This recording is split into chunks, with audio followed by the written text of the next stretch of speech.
the purport to Chaitanya Charitamrita, Antya-lila 6.27, Śrila Prabhupada writes that Krishna and pure devotees do not accept offerings from people who are attached to materialistic sense enjoyment, even if that money are meant for feeding Vaishnavas or for making offering to the deity. In this case, what happens with the money which we collect on Sankirtana? Because often we receive this money from this category of people who are attached to materialistic enjoyment. Well, there is an exchange. You get books.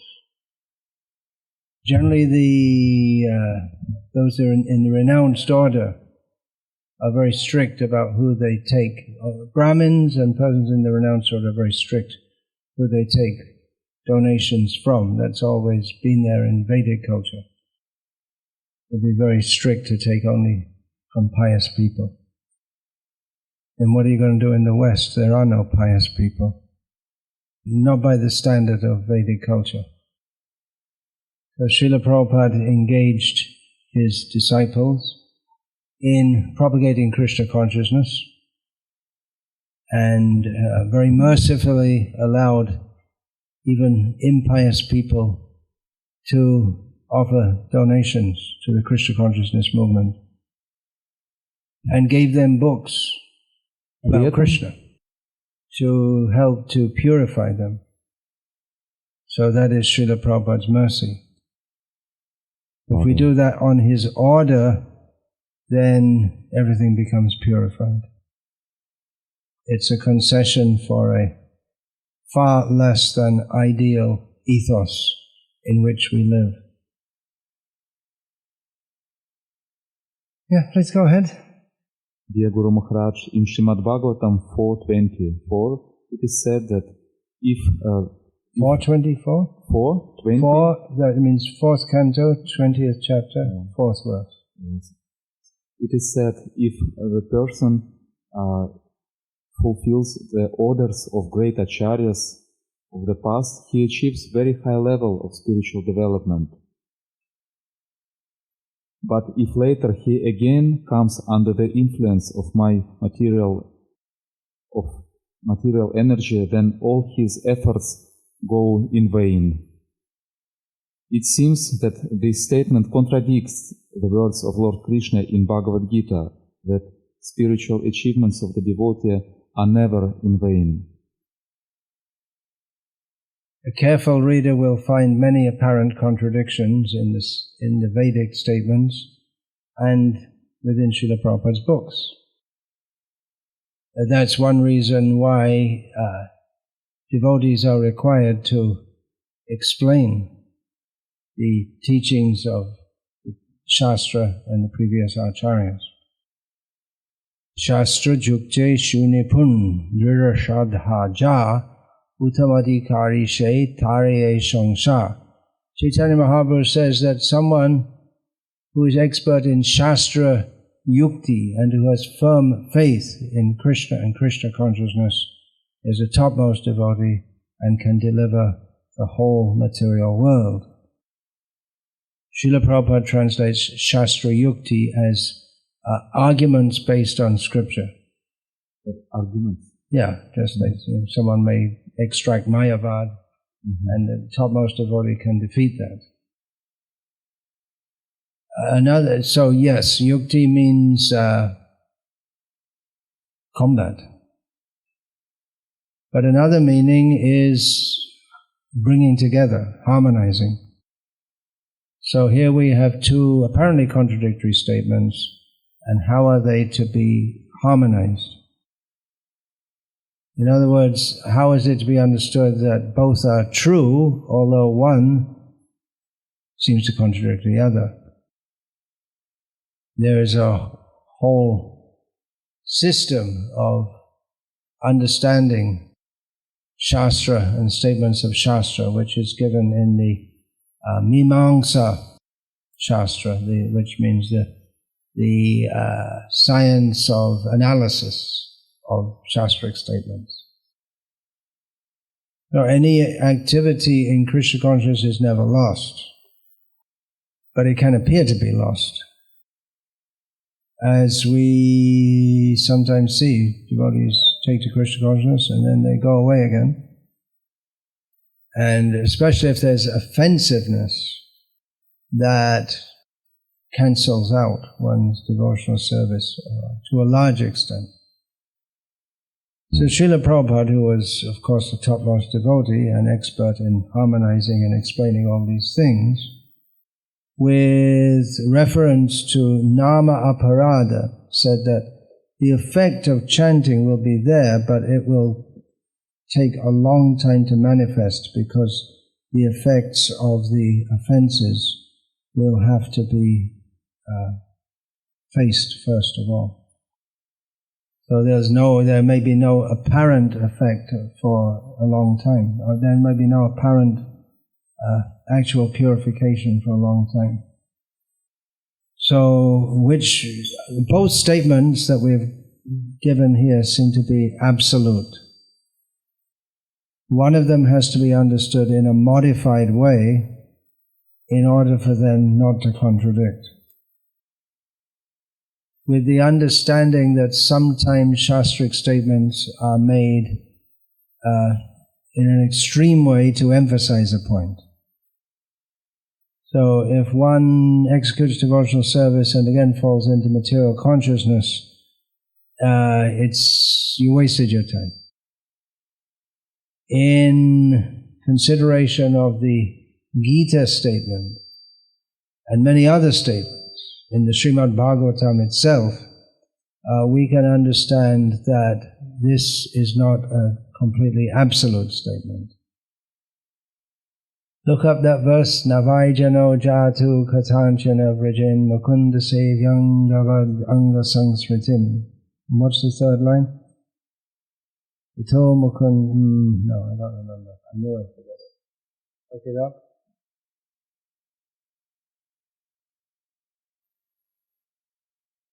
Navaijano jatu katanchana vrajen.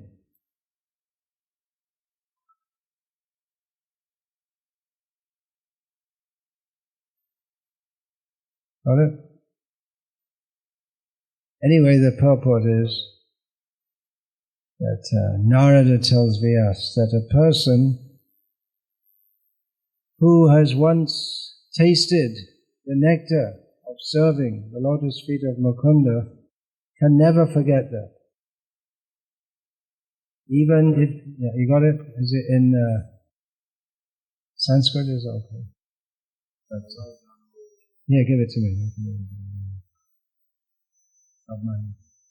Oh, I see. Navaijano jatu katanchana. Oh, no, it's not katana.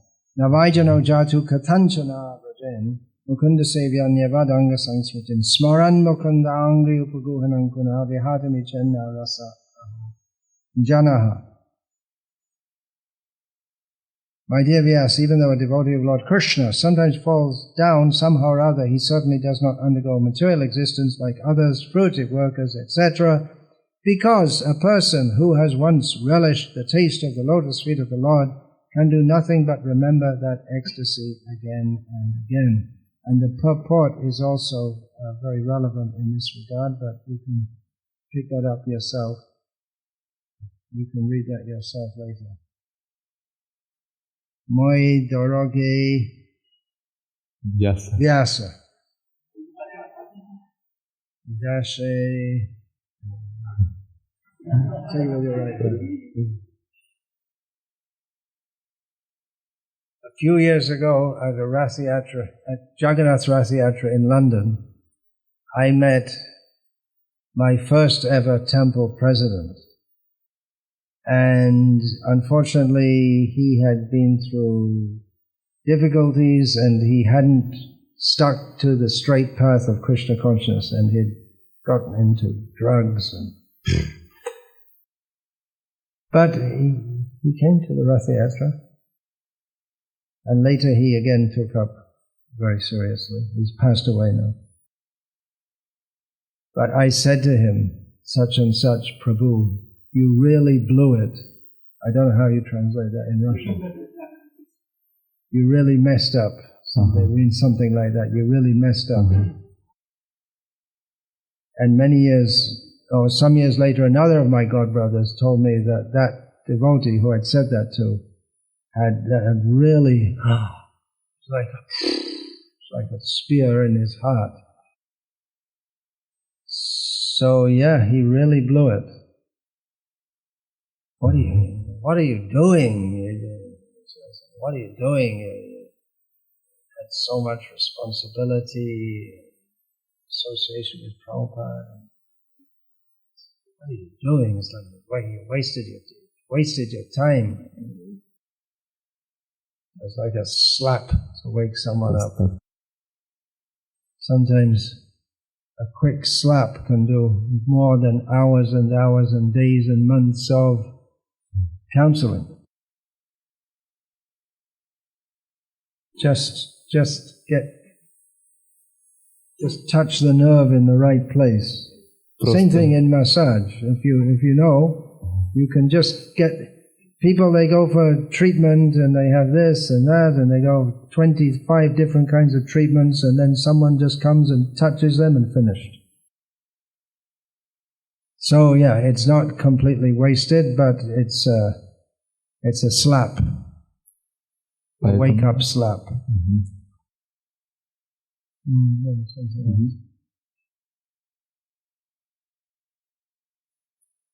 And that can also be quoted, although that Shastra can be quoted also. In ISKCON, there are some devotees are against anything, any kind of any new preaching programs which were not established by Śrila Prabhupada. But as Kali Yuga progresses, Kali Yuga makes progress, can the leaders create new ways of preaching, taking responsibility for possible mistakes in execution of these methods? You can do, but not at the expense of the programs that Śrila Prabhupada gave. Śrila Prabhupada said, I'm paraphrasing, book distribution and farms, these are our two solid projects. If these are vigorously pushed on and our devotees remain strong, then the whole world will be enveloped with Krishna consciousness. Which makes us wonder, what is the need for any new program if that's the formula, that's the basic formula given, so why not do that? Śrila Prabhupada gave so many programs, if we can do them, and then on top of that, if you want to invent something else, then well, possibly, but the programs that Śrila Prabhupada gave us are so powerful. If we do them with faith, then surely the Krishna Consciousness movement will progress. I went to the shop. I bought a new electrical device. I brought it home. I tried to use it. Didn't work. And I tried in so many ways to get it to work. Didn't work. And I concluded it was useless. Then my friend came and showed me the instructions and said, look, just follow the instructions and then it will work. And I did, and it worked. In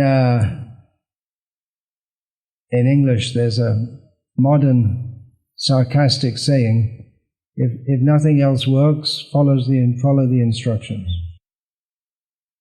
So if we actually do what Śrila Prabhupada said, then it should work. But unfortunately I hear some devotees saying, well, you know, book distribution doesn't work, and chanting Harinam publicly doesn't work, Gurukul doesn't work, Varnashram doesn't work, we have to try something new. And we don't consider that if it doesn't work, maybe we didn't do things in the proper way, or if we didn't have enough patience to continue.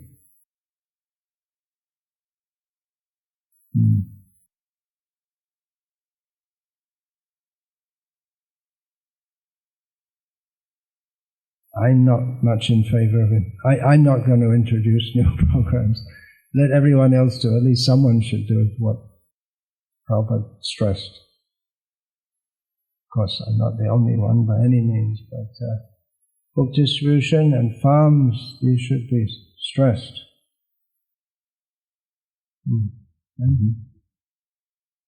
If you want to develop Krishna consciousness, it's best to remain Brahmacharya. But even devotees on the high level get married. Are there any other reasons for that except lust? What is the most important for Brahmachari if he wants to change his ashram? What should be his mood? Well, when you say it's best to be a Brahmachari, what's best for one person might not be the best for another. If one is actually able to follow, then he saves so much entanglement in activities which are extraneous to the direct prosecution of Krishna consciousness. Material desire in various forms may be so strong in a person's consciousness that it's better for him to go to the married life in Krishna consciousness. Material desires, it doesn't only mean gross lust. It doesn't only mean gross sexual lust. But it may be desire for that kind of atmosphere that is there among grihastas, socializing and this and that. Brahmachari life is meant to be high-powered. Not everyone can maintain that. Devotional service, to be fully successful, should be high-powered. Tivrena bhakti yogena yajeta purusham param. One should worship the Supreme Lord intensely, it is recommended. What should be the consciousness of someone who is wants to transition from the Brahmacharya ashram to the grihasta ashram? And to enter responsibly and to maintain the principles and the spirit that he had in Brahmacharya life, in his grihasta life. Even if the circumstances have changed and he's not in a position to follow so rigidly. Then?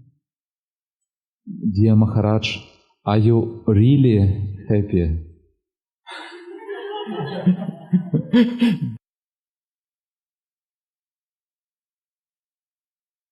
No.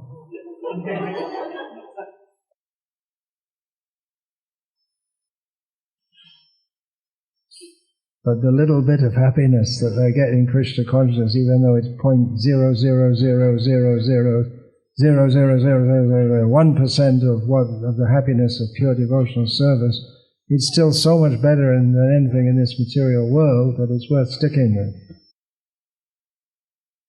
Sometimes I'm asked, how long have you been practicing Krishna consciousness? So now it is, 47 years. In this lifetime I've been at least trying to, at some level, to practice Krishna consciousness. And then after I'm asked that, people often ask, well, are you happy? And I say, well, if I wasn't happy, I wouldn't have stuck it out for 47 years. Yeah, even now I could try and convert myself into a rock star. I don't think I'd be very successful, but could try. Or I could try and get married. I don't think there are many beautiful young women who'd be very interested, but I could try. And live a normal life as a normal human being. But I'm not interested. Krishna's mercy on me, I'm not interested. An anecdote from my life, another anecdote from my life. I'm talking about myself. One time I was on a train going through South London on the way to Gatwick Airport, which is south of London, to fly off to some other destination. And by this time I'd already been in the movement, I don't know, 20 years or 30 years or whatever. So I went through so many suburbs with expensive houses, with yachts parked outside on the trailer. And I thought, thank you, Krishna, you saved me from that.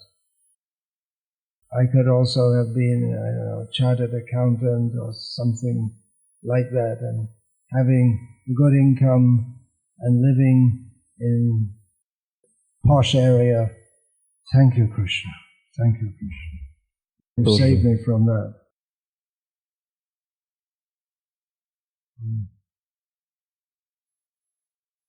How did you personally engage and learn to control your mind in Krishna consciousness? It's an ongoing process. Can't say I've fully succeeded.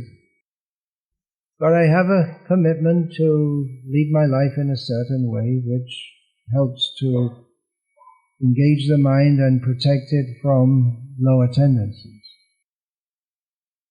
To live our life in a regulated way, rising early, attending Mangalarti, chanting a minimum of 16 rounds of the Maha Mantra, taking only food offered to Krishna. As a sannyasi, I have to be careful in my dealings with members of the opposite sex, even if they're good devotees. We shouldn't underestimate these principles in this process. Again, it's the same thing. If devotees are having so many problems in my spiritual life, and again, the first thing is follow the instructions. Krishna consciousness doesn't seem to work. First of all, you follow, and then we'll see. Because maybe there's someone who's following very strictly, and still they follow it.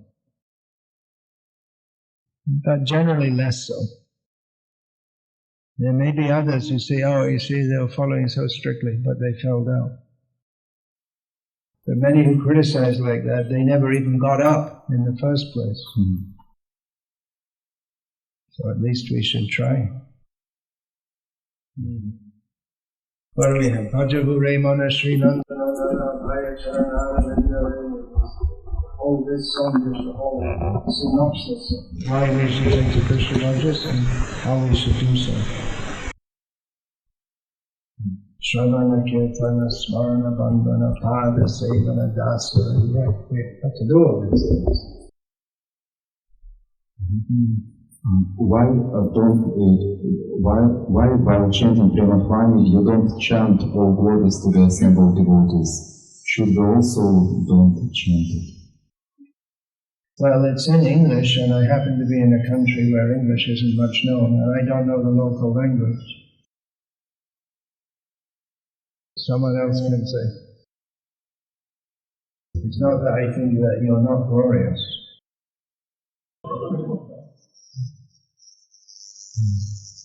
Samaveta Bhaktavinda Ki Jai. It also means the same thing, more or less. There is vani and there is Now I'm going from here, I'm supposed to end up in England, and when I'm there, I'll say it. No controversy. Well, it might be controversial.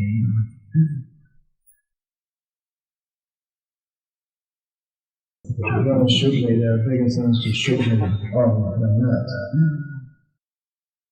Oh yeah, so next question. There is vapu and there is vani. So, is vapu really important?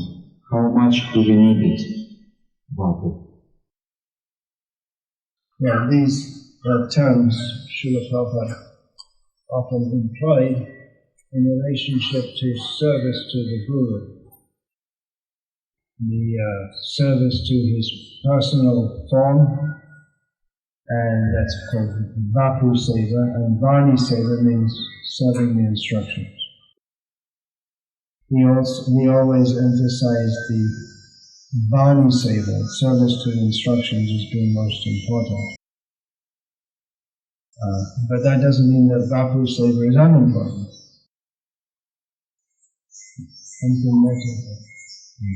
I've written an essay on this topic, which for my next upcoming book, which hopefully maybe will be published next year in English. So far it's almost 1,000 pages, and I expect to have about 200 more. And the central topic is not Guru Tatma per se, but it's about Śrila Prabhupada's mission and what he wanted done, and how he himself exemplified Krishna consciousness. So, all the various quotes on this topic, I've selected them and then given some analysis on the topic of vani and vapu. When we are offered flower, when devotees are offered flower which was offered to the Lord, should we touch our forehead and smell it, or is it enough just to smell it?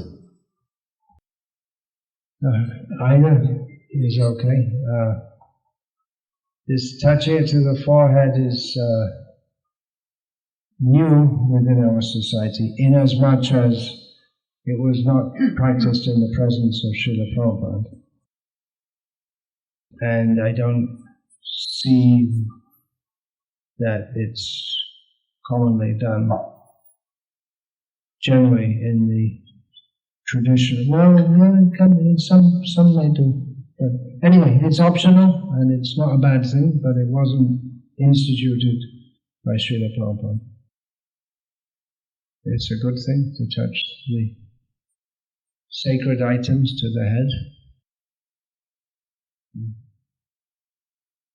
Prabhupada doesn't approve democracy, but there is an opinion that our Krishna consciousness movement is more successful in democratic countries, while in totalitarian countries like North Korea or other fundamental countries with Islamic culture, our preaching success is much less.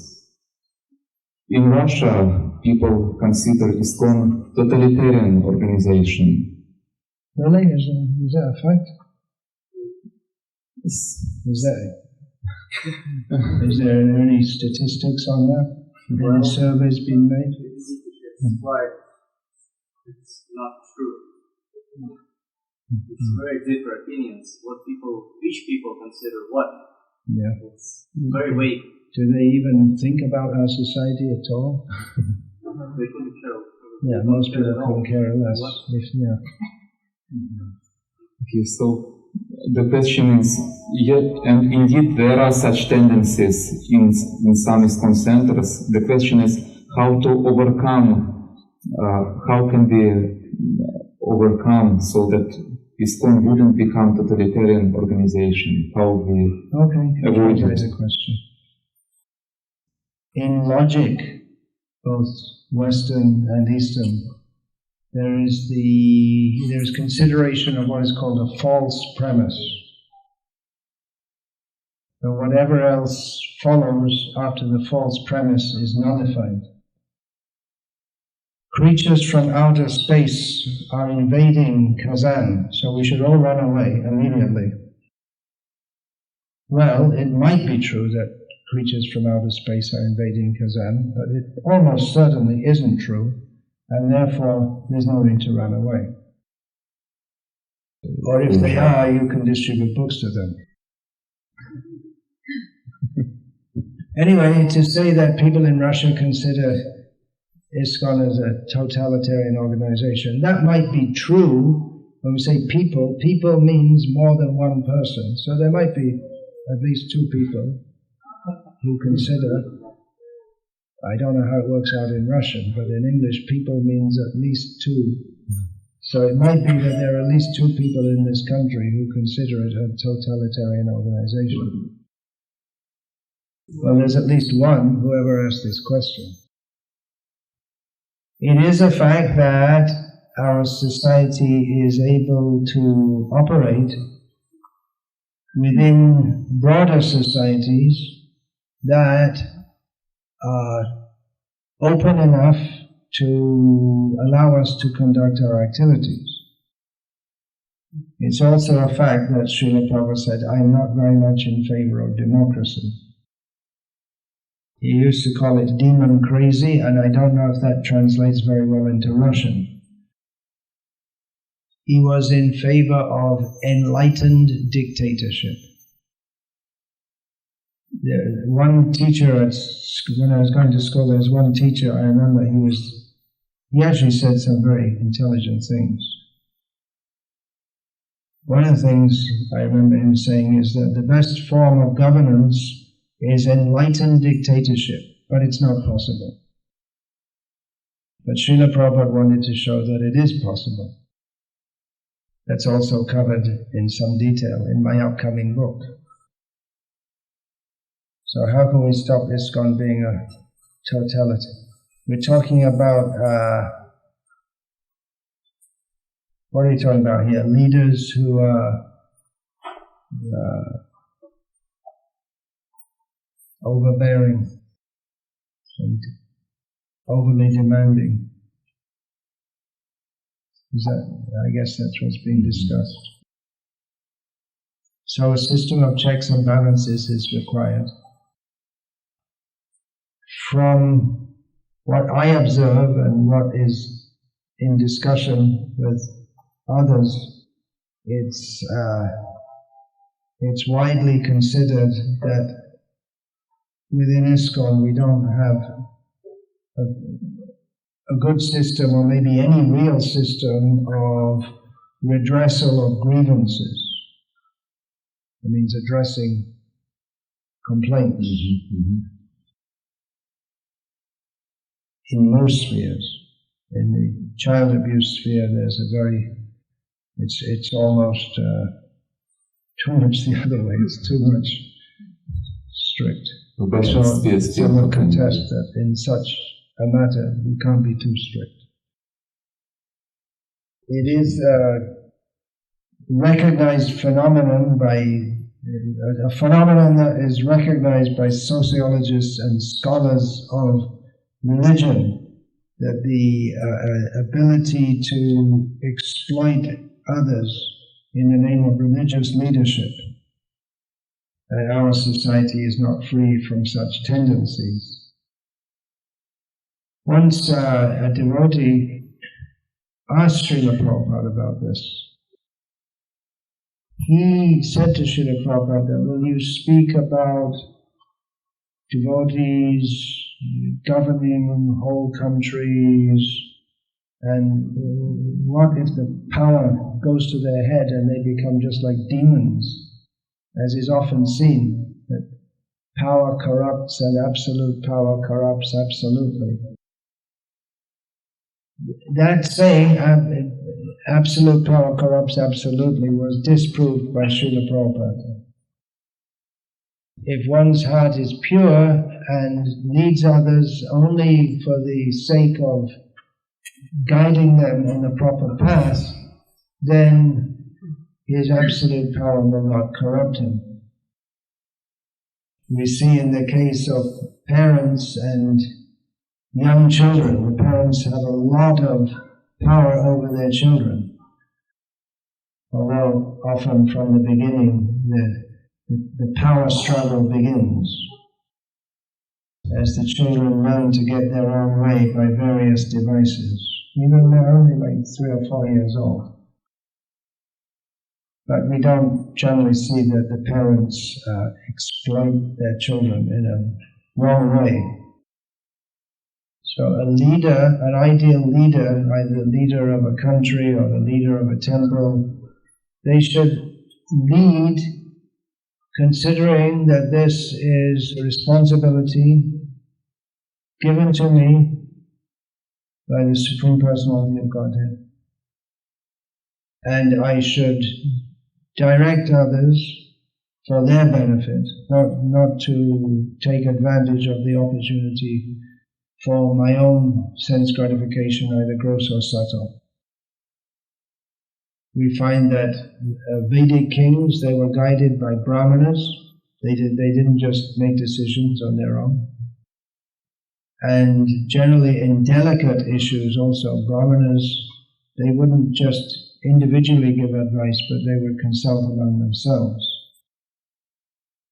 So there's a check and balance system. We have much room for improvement within our society, no doubt. That point that the devotee asked, how can we avoid this, that our devotees, if they get such power, they don't become demoniac? Śrila Prabhupada said if they chant 16 rounds and follow all the principles. And that devotee, Ravindra Swarup Prabhu, asked Prabhupada, is that enough? Prabhupada said, that is enough. Prabhupada had faith in the purificatory process of Krishna consciousness. When Śrila Prabhupada said follow the principles, we often think of the 4 principles. But in letter after letter after letter, Śrila Prabhupada emphasized to the leaders of his society that they should engage all the devotees in rising early, attending Mangalarti, chanting their rounds, attending the classes, reading the books, going on Sankirtan. So the principles, they're more than just the 4. And Śrila Prabhupada said that the leaders, they should lead by setting the right example. And he said that if all the devotees follow all these things, then management will be very easy. It will be at your finger's end, was the exact. So we often have complicated ideas of how we have to do this and do that and adjust this and adjust that, but Srila Prabhupada's program was Krishna consciousness itself is so purifying if we actually follow it. And Srila Prabhupada also wanted a constitution for ISKCON, how the society should work. And presumably that should include things about how to address grievances of its members, and the constitution should define what it means to be a member of ISKCON. It's still not very clear. We have a lot of work to do.